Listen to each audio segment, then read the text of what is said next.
Yep.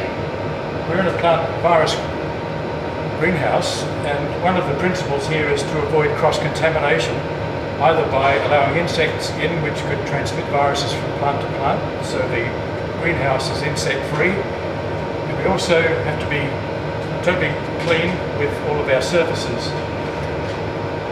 We can remove viruses if they're contaminating by autoclaving our pestle mortars and pestles, or we can clean up the mortars and pestles by boiling, putting them in boiling water, or alternately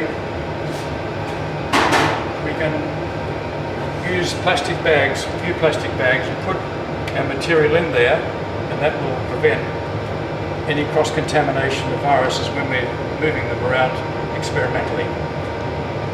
We have two methods for producing inoculum, and so this is to show you how we produce inoculum ready for transfer of a virus to an experimental host plant.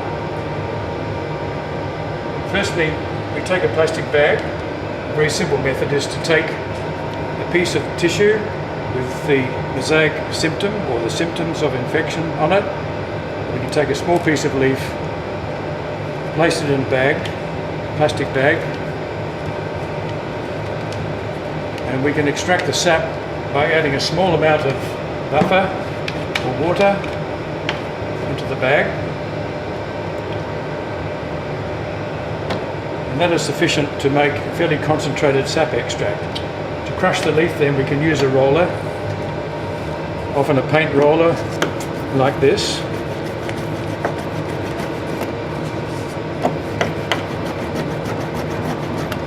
We like this method because we don't have to wash our hands. Everything is contained inside the bag, and as a result of rolling we can break up sufficient cells for the virus to be released into a sap extract. And that green extract is what we will use as our inoculum. So you can see that there's enough juice in the bottom of the bag now to use for inoculum. Another common method used in virus labs is to use a mortar and pestle, in which case we add the leaf, this piece of symptomatic leaf, into the mortar. We add a small amount of water, usually tap water or buffer, and then grind with the pestle.